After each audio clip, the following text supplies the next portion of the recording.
In this New World Aeternum spear build and weapon guide, we'll be focusing on the spear. This weapon scales with both dexterity and strength, but has stronger dexterity scaling.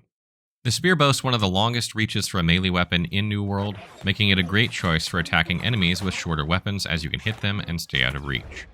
While it works well with strength-based weapons, you get more damage by prioritizing dexterity. However, a mixed build can still be effective if you're pairing it with other strength weapons.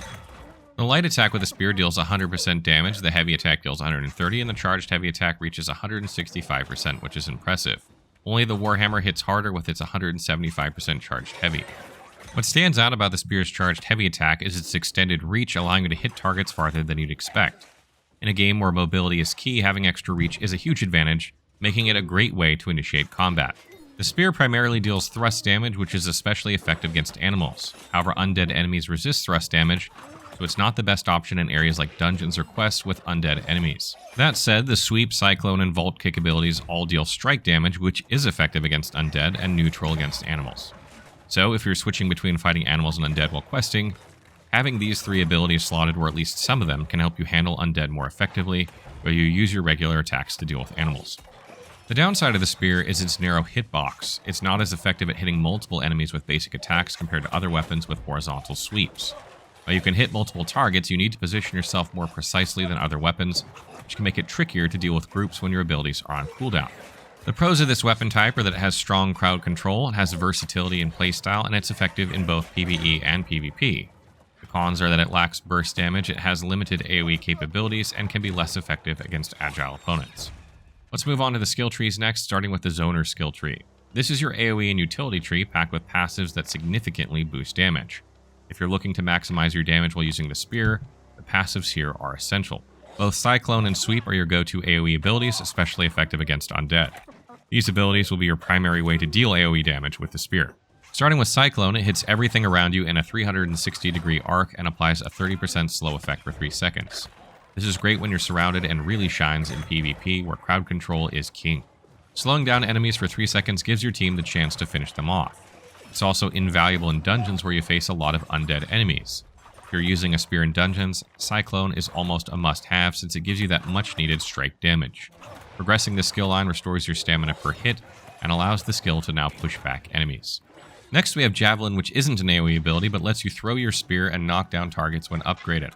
This is highly useful in PvP for stopping enemies trying to escape, giving your team time to catch up.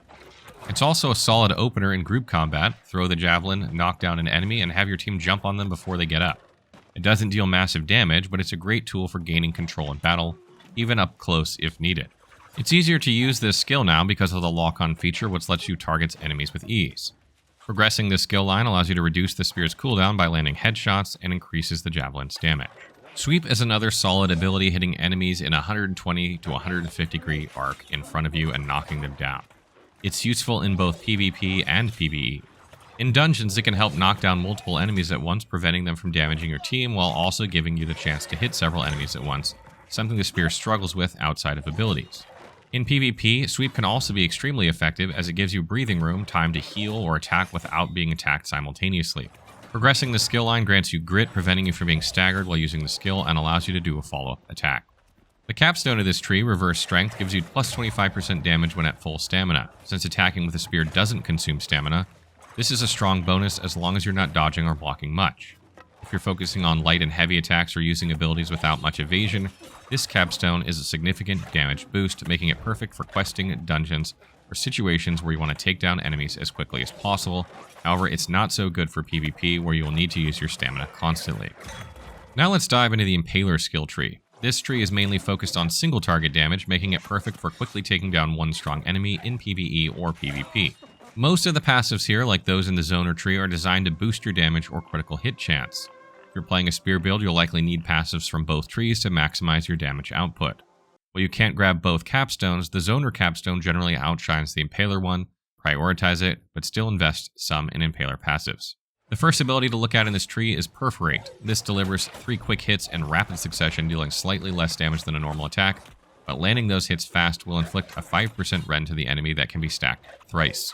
It's a great skill, especially considering the rhythm of the spear. The first attack is slow, the second faster, and then there's a brief pause. You want to fit your abilities in between 2 light attacks, like light attack ability, rather than breaking in the combo too early, which can slow down your next attack. A good flow would be to start with a charged heavy attack, follow it with perforate, and then go light attack, and then use another ability. Progressing this skill line increases Ren's effect and also inflicts weaken to the target, reducing their outgoing damage. Skewer is another strong ability that applies a bleed effect. It allows you to rush the target and stab them with your spear. The bleed doesn't deal massive damage, but it can be a game changer in both PvE and PvP. It constantly pressures enemies, and in PvP it's particularly annoying, making it harder for opponents to escape.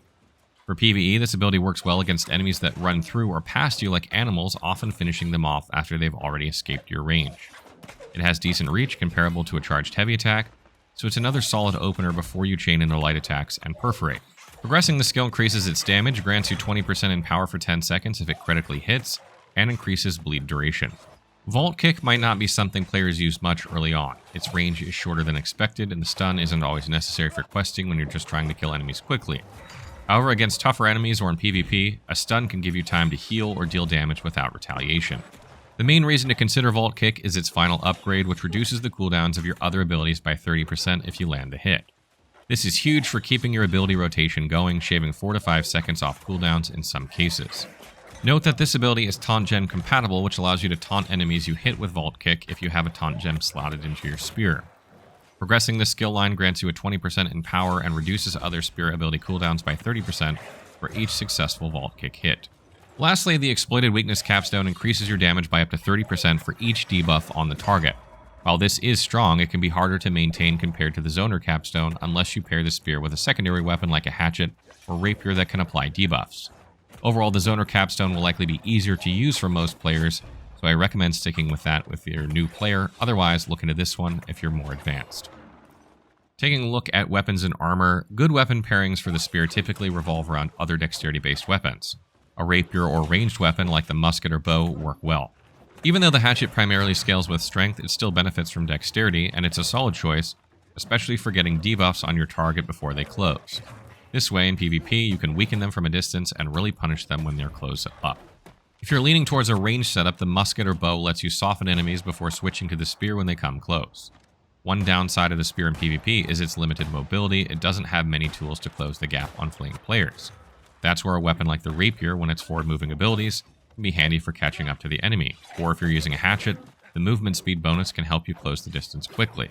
On the other hand, if you're more comfortable with kiting, you could stick with a bow or musket and just pick off enemies as they try to run. Since these also scale with dexterity, they fit naturally with the spear. Ultimately, it's all about what activity you're doing. If you're hunting, a musket pairs great with a spear for long-range shots. If you're focused on PvP or questing, a hatchet or rapier might be more practical, giving you extra abilities for close combat and frequent ability use. For the spear, you generally want to go with light armor to maximize your mobility and damage output. Light armor provides a plus 15% damage bonus and allows you to dodge roll, which is excellent for avoiding damage and keeping your distance when needed. This works well with the spear's focus on dexterity, giving you the agility to engage in quick attacks and reposition easily. However, if you find yourself in situations where you're getting hit often, you might consider medium armor for a balance between damage and survivability. So that wraps up our spear build and weapon guide. I hope you guys enjoyed this one and learned something from it. Are you going to be playing the spear at the launch of New World Aeternum, or are you going to be playing something else? Let me know in the comments below.